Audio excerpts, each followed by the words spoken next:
when you're 25, you can be an idiot. It's no problem. Even when you're out in a job search, it's like, well, you don't have any experience and you're kind of clueless. It's, yeah, you're young, you know, it's no problem. That's what young people are like, but they're full of potential.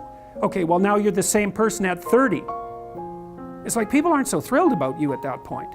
It's like, what the hell have you been doing for the last 10 years? Well, I'm just as clueless as I was when I was 22. It's, yeah, but you're not 22. You're an old infant, right? And that's an ugly thing, an old infant. So, part of the reason you choose your damn sacrifice, because the sacrifice is inevitable, but at least you get to choose it.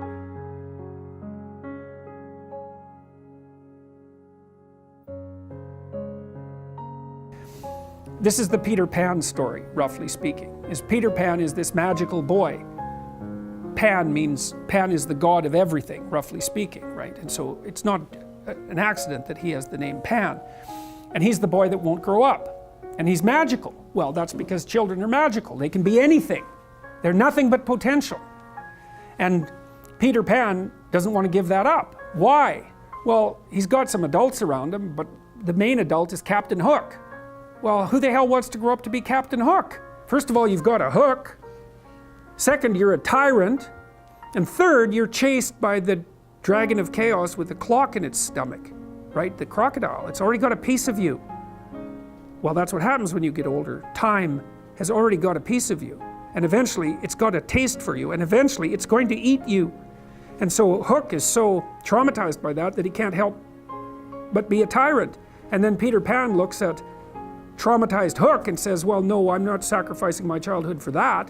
So that's fine, except he ends up king of the Lost Boys. In Neverland, well, Neverland doesn't exist, and who the hell wants to be king of the Lost Boys? And he also sacrifices the possibility that he'll have a real relationship with a woman, because that's Wendy, right? And she's kind of conservative, middle-class, London-dwelling girl. She wants to grow up and have kids and have a life. She accepts her mortality, she accepts her maturity. Peter Pan has to content himself with Tinkerbell. She doesn't even exist. She's like the fairy of porn. She doesn't exist.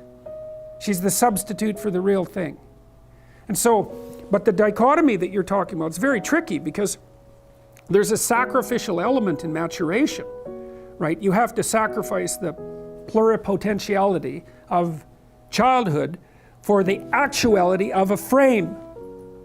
And the question is, well, why would you do that? Well, one reason is, it happens to you whether you do it or not. You can either choose your damn limitation, or you can let it take you unaware when you're 30, or even worse, when you're 40. And then that is not a happy day. And I see people like this, and I think it's more and more common in our culture, because people can put off maturity without suffering an immediate penalty. But all that happens is the penalty accrues. And then when it finally hits, it just wallops you, because when you're 25, you can be an idiot. It's no problem. Even when you're out in a job search, it's like, well, you don't have any experience and you're kind of clueless. It's, yeah, you're young, you know, it's no problem. That's what young people are like, but they're full of potential. Okay, well, now you're the same person at 30. It's like people aren't so thrilled about you at that point. It's like, what the hell have you been doing for the last 10 years? Well, I'm just as clueless as I was when I was 22. It's, yeah, but you're not 22. You're an old infant, right? And that's an ugly thing, an old infant. So, part of the reason you choose your damn sacrifice, because the sacrifice is inevitable, but at least you get to choose it. And then there's something that's even more complex than that, in some sense, is that the problem with being a child is that all you are is potential, and it's really low resolution. You could be anything, but you're not anything. So then you go and you adopt an apprenticeship, roughly speaking, and then at least you become something. And when you're something, that makes the world open up to you again. You know, like if you're a really good plumber, then you end up being far more than a plumber, right? You end up being a good employer. Not that plumbers, I'm not putting plumbers down. It's like, more power to plumbers. They've saved more lives than doctors. So, hygiene, right? So, you know, if you're a really good plumber, well, then you have some employees, you run a business, you train some other people, you enlarge their lives, you're kind of a pillar of the community, you have your family. Once you pass through that narrow training period, which narrows you and constricts you and develops you at the same time, then you can come out the other end with a bunch of new possibility at hand. And Jung talked about that. He thought that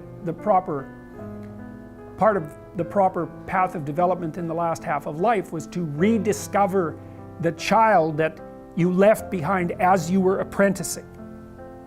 And so then you get to be something and regain that potential at the same time. Very, very smart. Well, he was very, very smart, so that's very wise thing to know. So, yeah, sacrifice. We'll talk more about that too. You get to pick your damn sacrifice. That's all. You don't get to not make one. You're sacrificial whether you want to be or not. That's a good thing to know as well. So even though it's rather, it's a rough thing to figure out. But other questions?